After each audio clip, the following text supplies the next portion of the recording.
Hello everyone. So I'm going to continue reading from my book, my latest book, Memoirs of an Ex-Transgender, and that's me. Okay, let's go. Day by day, he observed his daughter. It was clear she was buoyed by love. There he let her set sail in her love boat with Malcolm as the captain of her choice. Could he even trust this chap to be at the helm? After much contemplation and with great hesitation, Grandpa Francis, that's my granddad, finally relented. Loving his daughter meant he must let go.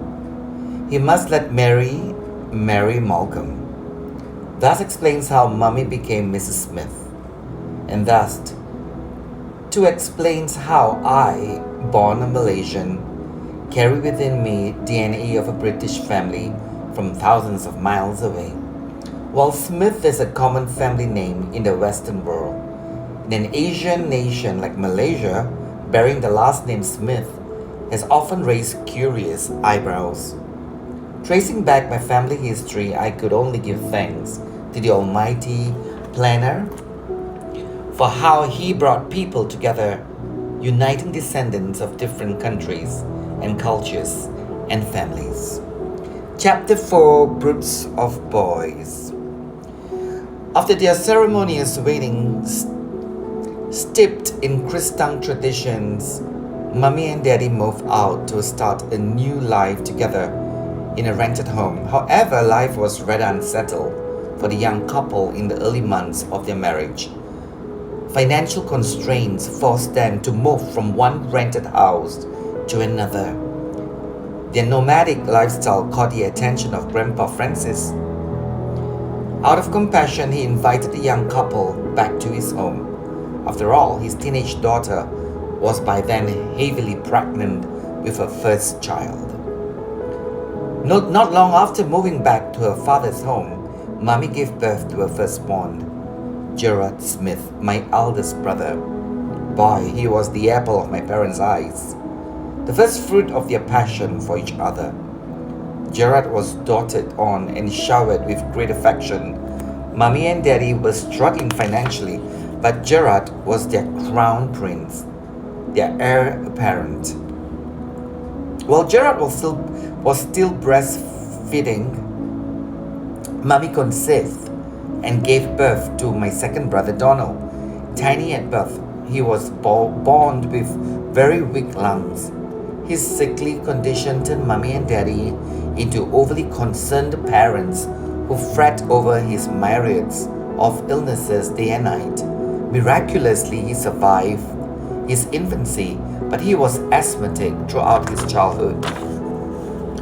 With their two sons still toddling in their diapers, Mummy and Daddy continued to procreate. Soon a third child was on the way. By then, Mummy was already weary with childbearing and nursing babies. The prospect of keeping an eye on another boisterous boy while still having to clean and cook distressed her to the core. To aggravate matters, Daddy was suddenly retrenched from his job as a storekeeper with the Wern Brothers Limited. Living together under the same roof had strained his relationship with Grandpa Francis. Daddy felt belittled by his father-in-law's constant nagging about his lack of money. Burdened by the stress of life, Daddy suffered a nervous breakdown and needed medical attention. To save his sanity, Mummy and Daddy, along with their two little boys, moved out of Grandpa Francis' home and back into Grandma Gladys' house just before the arrival of the third Smith grandson. Faced with so many challenges coming at them at the same time, Mummy and Daddy began to ponder the fate of their unborn child. How would they earn enough to feed another voracious boy? After much deliberation, they decided the best option was to give him up for adoption. Arrangements were swiftly made with some well-to-do relatives in Singapore who were eager to adopt. They were close relatives, Grandma Rose Pastana's own family. Well, Grandma Gladys found out, when Grandma Gladys found out, she was indignant. She wasted no time confronting the expectant parents. Was it true that they were planning to give away her third grandchild? Mommy was too nervous to answer. Daddy, in a low, quiet voice, admitted, half regretting that he ever thought of the plan. There was a long moment of silence. The couple knew Grandma Gladys was extremely furious with them, and rightly so.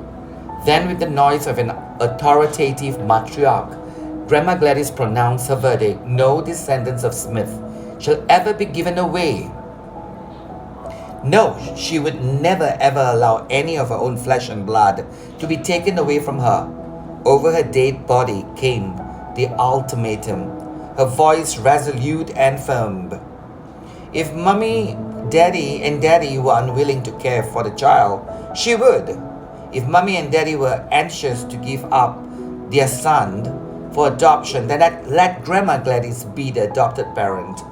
Intimidated by Grandma Gladys's insistence, Mommy and Daddy had no choice but to submit.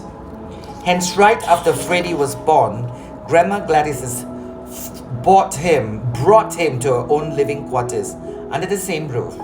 No legal papers needed to be signed and no terms and conditions spoken, but it was clear to all from the time he was born, Brother Freddie became Grandma Gladys's son. Mommy and Daddy only watched him grow up within their peripheral vision while Grandma Gladys parented him.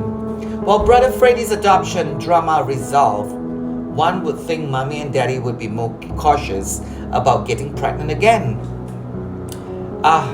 No. Daddy and Mommy were strict Catholics, remember? Birth control?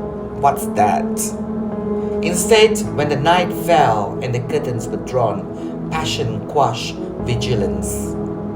And tada! Another child was conceived. Under the watchful eyes of Grandma Gladys, Mommy and Daddy dared not plot another adoption plan. Instead, they had their own ideas about this fourth pregnancy. They prayed for a daughter.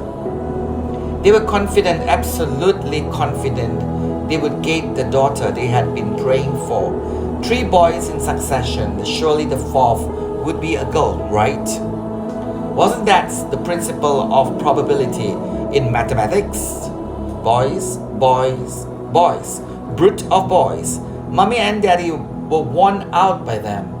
Both came the families of rambunctious boys. Mommy, the only sister among her siblings, and Daddy, the second son in a family of 3 boys.